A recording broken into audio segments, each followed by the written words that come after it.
I don't even think Pat was getting the AARP mailers the last time the Twins won a playoff game. 19 No. years. Finally, Pat. Oh, 04, let's see, 04, 20 years. Yeah, hell, I was a young guy in my 50s then, for God's sakes, thinking, what are all these old people doing hanging around here? But, who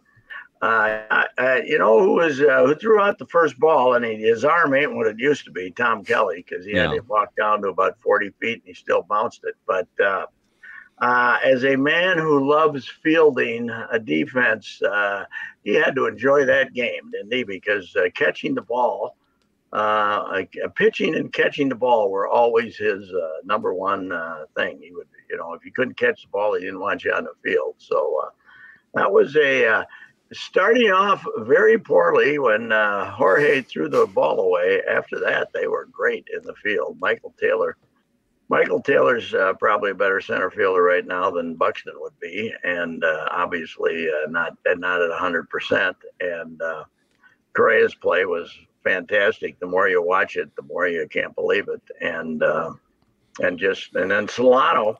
I went down to Judd and says, "What's this idiot taking Kirilloff out of the game? You want to be playing defense." And then Solano ends up making the play. So it was in that sense, it was kind of just one of those days that everything you did went right, So it was great. But Royce Lewis, man alive, that second home run to right field.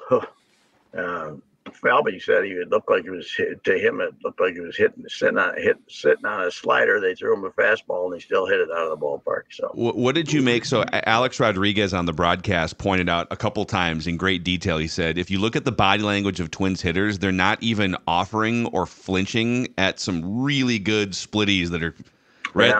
He thought they might have picked something up and were just sort of ignoring. Well, that was the story when they knocked him around in Toronto, right? That they didn't swing at any splitters, and they were wondering. And I think didn't the Blue Jays do something after that? They found something that he was showing, and I can't remember what it was, but the story was that it was covered more in Toronto than it was here, but. That they detected something, not in his grip, but some little habit he had before he threw it, and he stopped doing that. And I don't know. I think that's A-Rod probably trying to say something intuitive that he probably had no idea what he was talking about, and he remembered that they'd said the same thing about it. I did see. Some swings and misses at the splitter, but I don't think he was ahead in the count enough to throw it that much. So, but that could have been because they've had good success with him. But they only got, Royce hit the 2 home runs. They only had 3 other singles in the game. I think only 1 other hit off him, maybe 2. So it's not like they were knocking him all over the ballpark. Yeah. So where does the Correa play in your mind, Patrick? And obviously this is not a league championship or World Series, but where does it rank among Twins postseason defensive gems? Because that's one of the best, like the reaction time, the intuitive instinct to get there. I saw a replay that was behind home plate this morning. It's even more incredible because he's basically parallel with second base when he starts running to get the ball. Bobby Nightingale counted it up 9 strides, but those were long strides. With that plantar fasciitis, he wasn't too worried about that. I think the intuition of what his quote was that he could see in Bichette's eyes that he was going to try to score on that ball, and that's when he took off like a madman to get to the ball. It's such a unique play that I don't know how you rate it. Puck jumping up and catching the ball off the plexiglass, that's a play you see people attempt, right? This play is.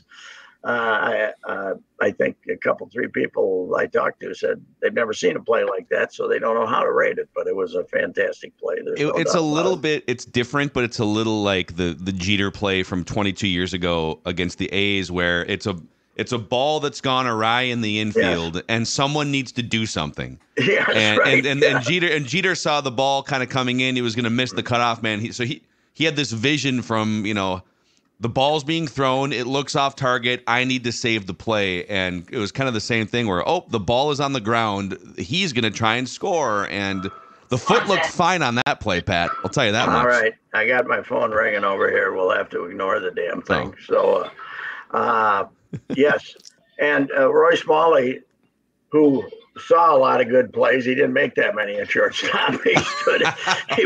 His range was not exact. Roy wouldn't have made that play. Let's put it that way. Roy would not have had the speed to it. He would have had the gait, but not the speed to make that play. Yeah. But he went. I don't see him on Twitter that often, but he went on Twitter to declare it at least the equal of Jeter's play and one of the best plays of all time. And he just didn't come out and say that because he wanted to kiss up to Correa or not. He actually believed it. And when you see it, you actually when I watched it, I replayed it. Just watched it on replay once at the ballpark, but this morning I watched it 4 or 5 times. It is, and we've talked about this, but it's easy to rep the guy and the amount of money he's making, $36 million, but this team would have won. They still would have won the division probably by winning 79 games. If they didn't have him at shortstop, this would be a. I said yesterday it was a high-class performance. This would be a low-class baseball team if they didn't have Carlos Correa playing shortstop. Because Kyle Farmer, God love him. Think of 140 games of him at shortstop compared to 150 with Correa. Correa didn't miss until he got the thing at the end of the year. He played all but 4 games, too. He'd started all but 4 games at shortstop. So. Yeah. It was a hellacious day, and the fans showed up. I mean, we'd heard. We were talking yesterday morning. You could go on StubHub and get tickets for $4, it turned into a young crowd. I think a lot of them went to SeatGeek and StubHub and said, "I can get in $4. Let's go down and drink some beer and raise hell and scream." And it's great. It was the polar opposite of the usual nervous. Think of any playoff game. It could be a Vikings game. Could be a wild. Anytime something bad starts to happen, it's that Minnesota sports fan pucker feeling that we all know. Yes. Yesterday felt, and I was watching on TV, but I felt it coming through the TV that. In moments where, it looks like the Blue Jays got something going here, it was almost like the fans responded the other way by trying to elevate the Twins players. Well, they did, and plus I think it wasn't like the hardcore Twins. We kind of thought yesterday that only the hardcore Twins fans were going to show up. This was the opposite. There were 12,000 people there who don't go to Twins games, but they said, "Hey, something to do on a Tuesday." It was a little bit like the Vikings crowd that adopted Moss too. Young, Royce coming up and hitting a home run for him right away was like fed the whole thing. That I wrote a piece though earlier this year, Phil, and we talked about these people living downtown now, the 30-year-old guys and the women, they're not married, and they travel in packs, 20 of them, and they go to bars and they do stuff, and they were hanging out at bar down there on the second level. Yeah. And I think all those people came to the game. They could get in for $6, and they said, "Hey, let's go to the game." What the hell? We It's we a can fun get place out to of be. work. We don't have to go to the office anymore. We can tell them we're working and go to the game. But they watched it though. That was the nice thing. They didn't go to the bars and they actually sat in their seats. I can't remember, Pat, the last time I've been to a Twins game where it really felt like the majority of the crowd was hanging on every pitch, starting with the first pitch. And now people look upstairs in the second deck in left field. They say, "Well, it's empty." It was half empty up there. It's always half empty up there. You got a ticket up there. You go down and stand someplace. You don't buy a ticket to stand up there in the sky. You go wander around the ballpark. It's all. When they had sellouts, back in the day when they first opened that place, people said, "What the hell am I doing up here? I'm going to go now where the action is." So another thing we were talking about, we did Ventline, Twins Ventline yesterday, and It was probably 80% fans that were born like, in the late 90s or early 2000s. And then we had some fans that have been through the whole thing and saw the World Series. But, for fans for this sort of younger generation that you're talking about, like the 30-year-olds, the 32-year-olds and younger, this is all they've known. All they've known is just getting bludgeoned in these playoff games, losing. And it's kind of crazy that it's been for 19 years. All of our Twins conversations, Pat, have just had this cloud sitting over them of can they do it this time? That nothing matters until they can. Now there's other clouds like go win a series for the first time in 20 years and win a World Series for the first time in 30. But it's just bizarre that this cloud that's just been sitting above us for 2 decades, for a full generation, just lifted yesterday. Yeah. You know who was giddy? And you don't usually see him giddy. Falvey. After the game, he was in talking to Hot Rod McCormick, the equipment guy who's been there through it all. And I mean, you could just see this was how did this compare with the old times, when the crowds were crazy. And I think, generally if they'd won the ball game 3-1 and there'd been 32,000 people there and it'd been a routine game, I don't think we would have found him that way. But they were so excited about the way the crowd reacted to that game that and I mean, Rocco was Rocco was not like blowing smoke. He was, they almost split the place wide open. It was apparently louder than hell when you were in the dugout yesterday. So it was great. And now, of course, the people, the Star Tribune commenters will get their day today if the Twins turn around and get beat today. And they're same old Twins. But But who plays third base for you today? Jorge's going to play again. He pretty well made that clear, don't you think? That it was going to be. I saw he said he'd be fine. Yeah, he's going to be putting back out there, and maybe he made his lousy play. But I tell you what, the other thing. Correa at shortstop, what are the 2 most important fielding positions? Shortstop and center field. That guy's been pretty good out there. He can't, he'll hit you 210 and hit a home run about once every other week. But he saved their arse twice yesterday. So he covers for 2 guys too, Pat. He literally covered. He tries to cover for Julian, and then he covers for Polanco now. Like that's the incredible thing. Yeah. Yeah, and it was. I was shocked. I didn't like taking Kirilloff off first base, although both Rocco and Falvey said Kirilloff wouldn't have been able to dive. He's not a good diver at first base.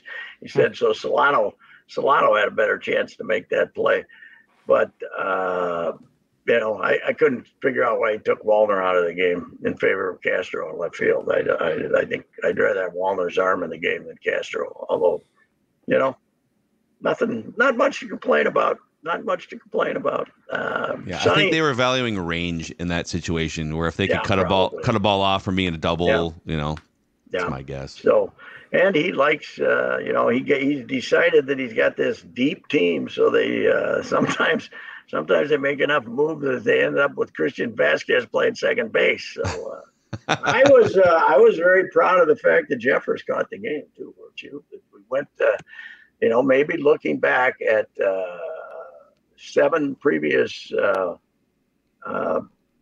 series that this team played, that the big problem was not getting any hits. So they decided to go offensively rather than defensively behind the plate. I like that move. Jeffers didn't do anything, but he had some good swings yesterday, and I'd ride that way and let Christian pout a little bit. Who cares?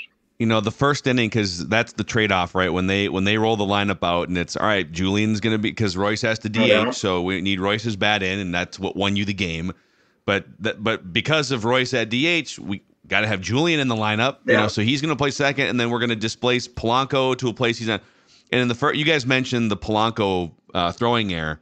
Julian also, without even thinking, didn't even think to go to second base. They showed the wide angle on that ground ball. I mean, he had 10 steps to get the lead runner. And then you had Kepler not calling off Kirilloff on that first pop-up. on the fall. Like it was like, wow, we're going to start the game with 3 defensive miscues. And I saw the Julian play too, and we were talking about it, and I want him to get the safe out. I agree. But you're right. I mean, it's a major league team, and a major league second baseman gets the play. It's probably not a major league play. It's a AAA play, right? Yeah. That if you're playing in Fort Myers, maybe you're going to do something idiotic. But he should have made the play. But the fact that he caught it was a highlight for me. So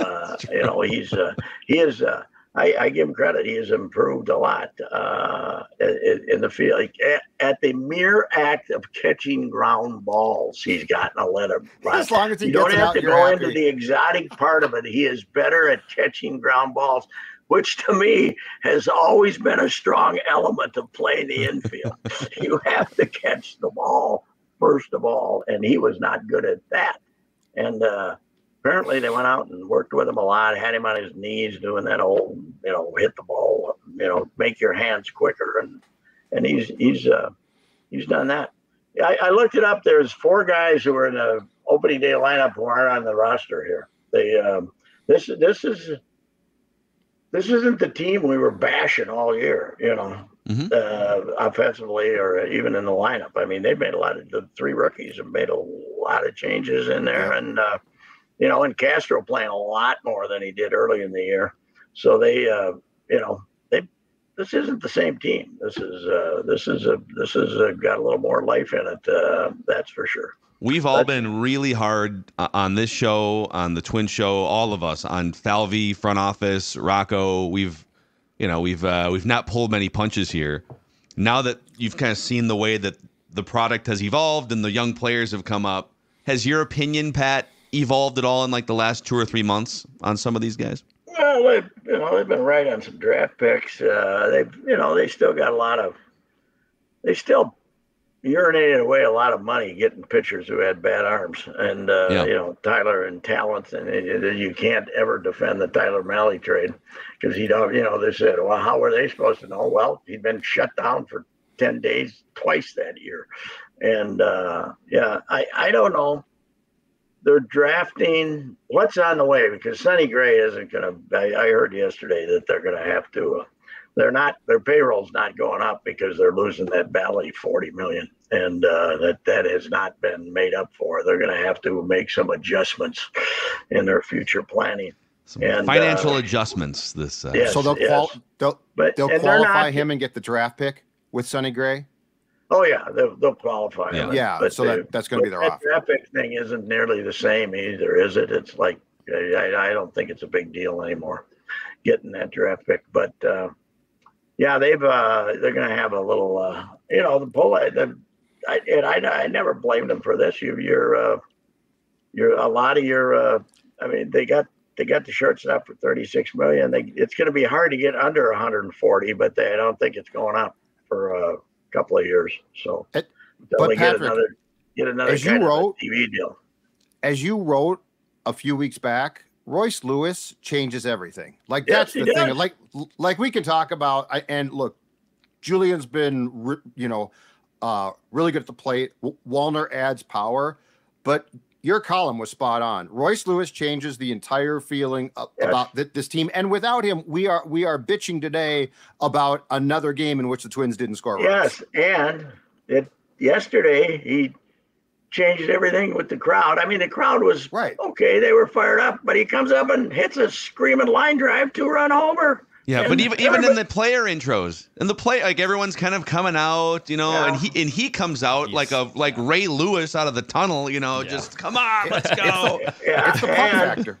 He hits the home run, and all of a sudden, everybody was sitting there. They were happy to be there and everything. All of a sudden, it's like, and then. Excuse me. To me, the second one was more amazing. That he goes off that ribbon board up in the second deck on a pitch away that was a fastball that basically he was a little late on. How he is strong. I had no idea he was this strong. Well, he wasn't this strong 3-4 years ago. It is an amazing, and I got a bunch of quotes from Rocco. He answered this question.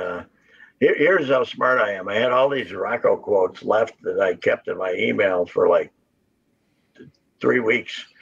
And I killed them. I was trimming out my email yesterday and I threw them out before the game. So, but about the idea that this guy who has played so little, 2020, no season, 2021, no season, 2022, a third of a season before he has new surgery. How did he get that much better as a hitter?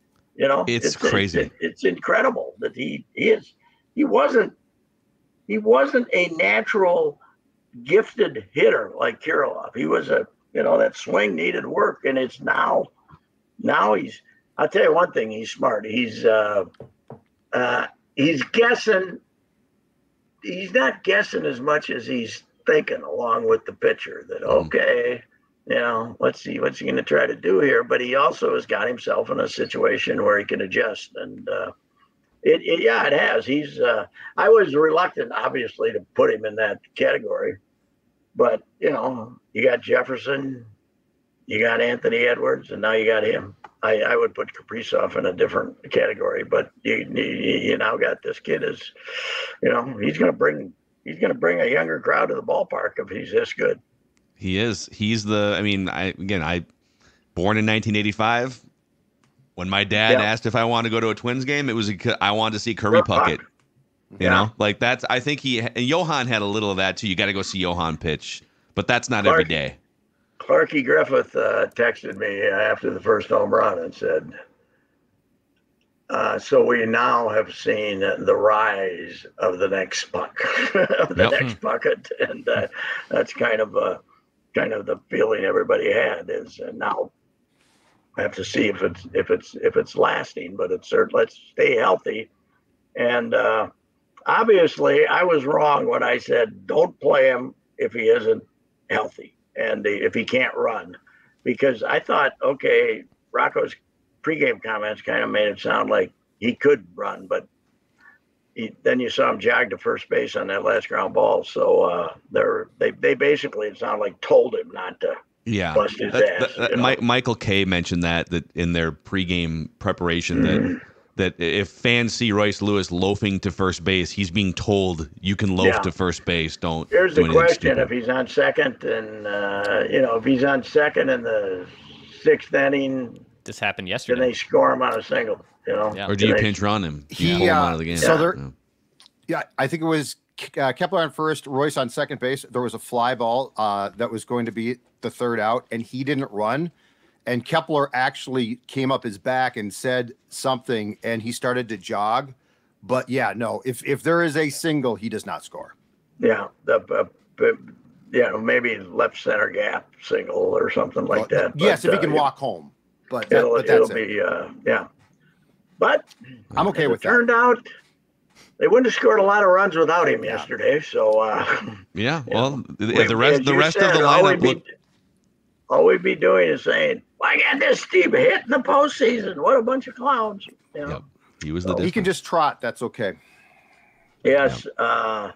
The Jose today. That's interesting. Are we going to get the fired up, wired up Jose? Jose's got a tendency to get a little nervous once in a while. So. Yes, he does. I would imagine the Twins are probably favored today. 6-5, something like that. Probably favored today. They better win today because I don't know, but I don't know if you want to turn this loose. The guy I like on that other side is Bo Bichette. Ooh, he tried to make the play and Correa got him out, but that guy he can hit it a long way and he can hit that dunk better than anybody, man. He's a good hitter. But bullpen, Griffin Jack's been ripping him all year. Hey, he goes through the middle of the order there when the first guy hits a double and you say, uh-oh. And then he threw the hell out of it in the 8th inning. This bullpen we've been talking about in good shape. This Bass. I look back, one of those games they lost. I was looking back at the games they lost, and when they hooked Barrios in the which game was it? The guy they brought in was Cody Stashak. Yeah, for 2 innings. For 2 innings. You ain't getting Cody Stashak with this crew, No. with this bullpen. You're not. You don't have to go to. Nothing against Cody, but if Cody's your first choice in a tie game in the playoffs after 5 innings, you're not in too good a shape out there in the pen. That's for sure. Correct. So, well, Pat, we shuffled your schedule around, so appreciate you accommodating here. We know you have to go, and so we'll do it again. Do this again tomorrow, and wouldn't it be something if they don't have to play till Saturday in Houston? That'd be nice. That place will be rocking and rolling today, though, if they give them an excuse to, because everybody saw and read and noted how much fun people had at the game yesterday, so they'll be there today, right? Yep, get that momentum going. All right, maybe Pat. Maybe at real prices, not $4 or something. So. Yeah, they might be a little more expensive today. We'll see. All right, gentlemen. A happy SKOR North show. Boy, those are rare, aren't they? I know, right? When we can go through a whole show and Judd's not negative, I mean, I don't know and what by more the you way, can it's ask. official, right? Taylor's coming to town. Oh, is it official? Yeah, I think it's official. I was hearing it yesterday. She said she was coming to town. Oh, really? Michigan. You might be breaking news to us. That's what I heard yesterday. It's official. She's coming to town. I think maybe it hasn't been announced, but the inside among the TV guys is to be prepared, I guess. Okay. That Taylor's coming to town. Well, yeah, they got to be prepared. Yeah, get that security they gotta ready. be there. Deploy the extra cameras. Yes. All right. See ya. All right, Reusse Unchained, presented by our friends at Summit Orthopedics. So if you're looking to get back in the lineup and eradicate some pain, whether it's back, neck, spine, knee, shoulders, whatever it is, no referrals are needed. And Summit Orthopedics offers same-day appointments. If you're really hurting, they also offer walk-in urgent care from 8 a.m. until 8 p.m. 25 locations across the Twin Cities and greater Minnesota. Learn more at summitortho.com. Summitortho.com.